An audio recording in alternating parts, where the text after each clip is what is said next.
It's now time for Crime at the DMV, where we bring you the latest headlines from the week. Thank you so much for watching. I'm Sierra Fox. We start in the district where 2 students were sent to the hospital after an early morning shooting in Southeast. This happened along 8th Street across from Kip Legacy Prep. Fox 5's Nanasini Bonsu is at the school with the very latest. The 2 students, one is 16 and the other is 17 years old, are in a hospital recovering. We don't know the extent of their injuries, but we are told they're expected to be okay. But what I can confirm is this shooting happened just about a block away or less outside of Kip Legacy College Prep here on 8th Street. DC police say just before 10 o'clock this morning, officers rushed to the area after a call about 2 people shot. We're learning that the shooting happened in the street feet away from Kip, and the students who go to Kip ran to the school for help.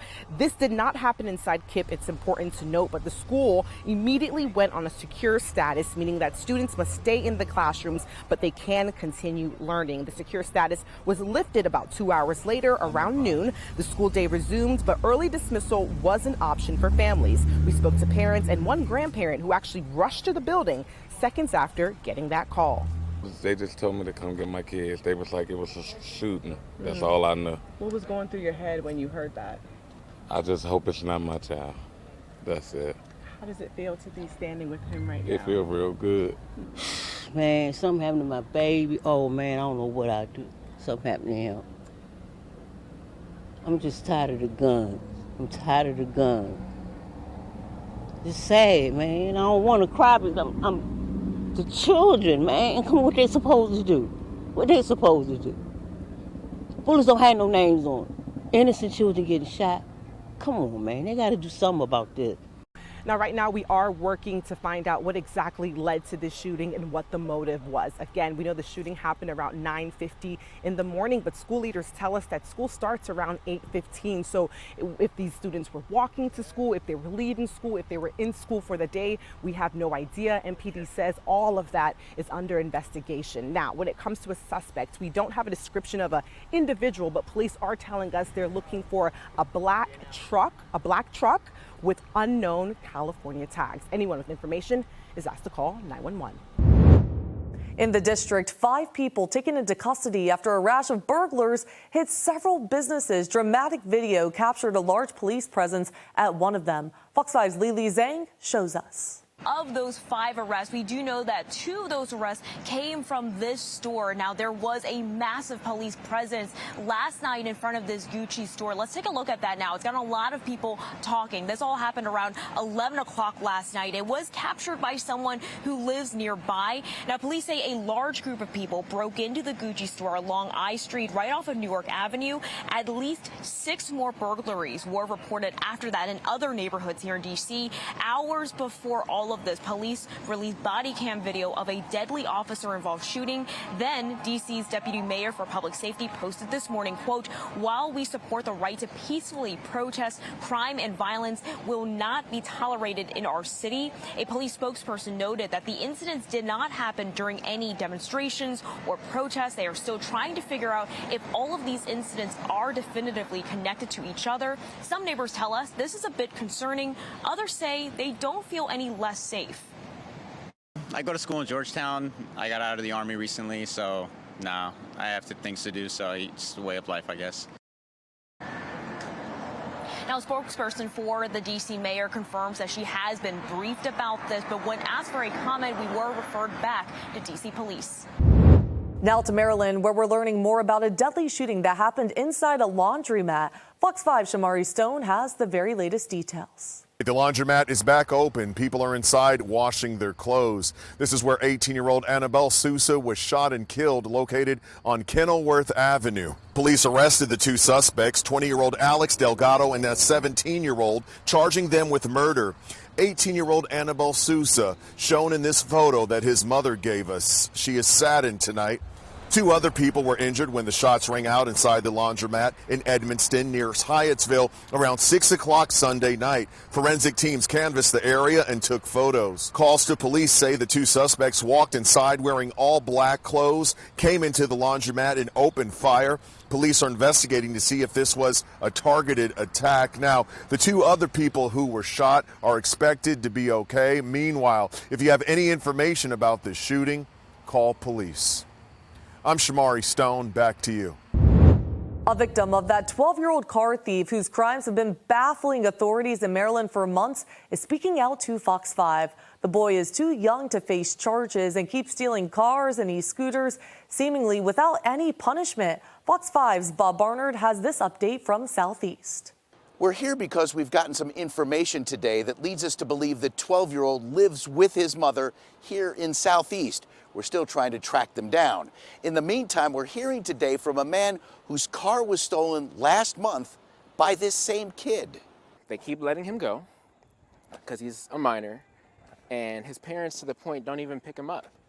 That's how ridiculous it's gotten. We spoke to Aaron Williams next to his banged-up Ford Focus. It was stolen August 23rd from a Rockville auto repair shop. Aaron says the keys had been left in the car. According to the police report he showed us, Aaron's car was stolen around 3 a.m. and recovered not long after when Montgomery County police officers spotted it on Rockville Pike with its lights off, leaving Jaguar Bethesda. Police pulled the car over and found the 12-year-old serial car thief behind the wheel. I'm as liberal as they come, but they need to lock him up at this point because they need to make an example out of him that he keeps thinking he can get away with this because there's no consequences. You need to show these kids, no, there are consequences in this world. You're not going to just run around thinking you own it. You're just a child.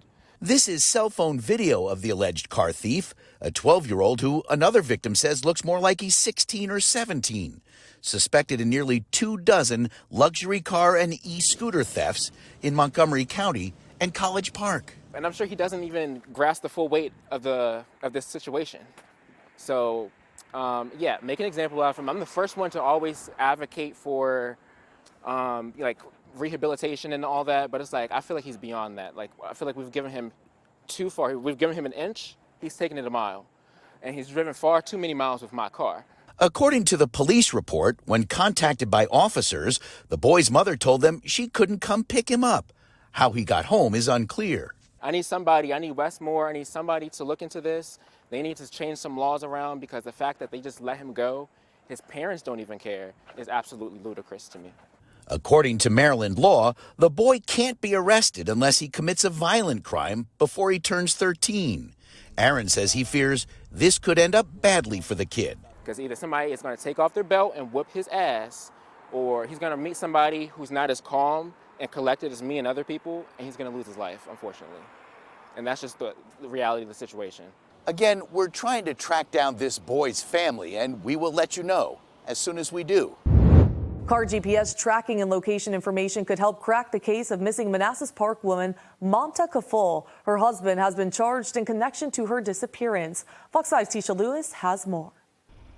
Well, the city of Manassas Park Police Department leading this investigation, continuing to lead this investigation, and Fox 5 is digging for some answers. Mamta Kafle's husband, Narish Bhatt's defense team, is now requesting from the Commonwealth Attorney's Office that they turn over additional information that could help them in their defense of this case. That could include possible car GPS tracking information similar to the software used on your cell phone. Now, Fox 5 has learned that Bhatt had sold a Tesla days before he was arrested, and it could include critical GPS tracking information from the vehicle. This would not be the first time vehicle GPS tracking location information has been requested and used to help solve a crime.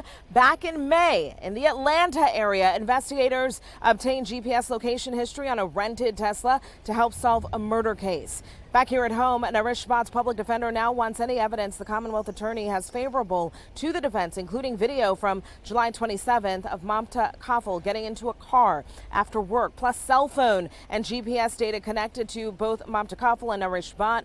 Investigators believe Bhatt killed his wife inside their home. Law enforcement certainly has a right to obtain information when it's relevant to criminal prosecutions. So we're going to have a lot more of these types of disputes going forward. There you go. Meanwhile, several searches have taken place in parks and surrounding neighborhoods. Nothing was found. Fox 5 obtained pictures showing bloodstains throughout the home, the Bhatt home, including on a carpet and on bathroom tiles. Meanwhile, Bot's defense is also requesting body-worn camera footage worn by police used during welfare checks, and also they are requesting police reports, and they want to know who was driving that car that picked up Mamta Kafle at a metro station back on July 27th. Plus, they want to know Narish Bot's contacts and texts and any communication with police. Meanwhile, Bot is being held without bond, and he is charged with concealing a body. Well, that does it for this week's Crime in the DMV. Make sure you tune in next week to stay ahead with Fox 5 right here on Fox Local as we continue to bring you the latest updates.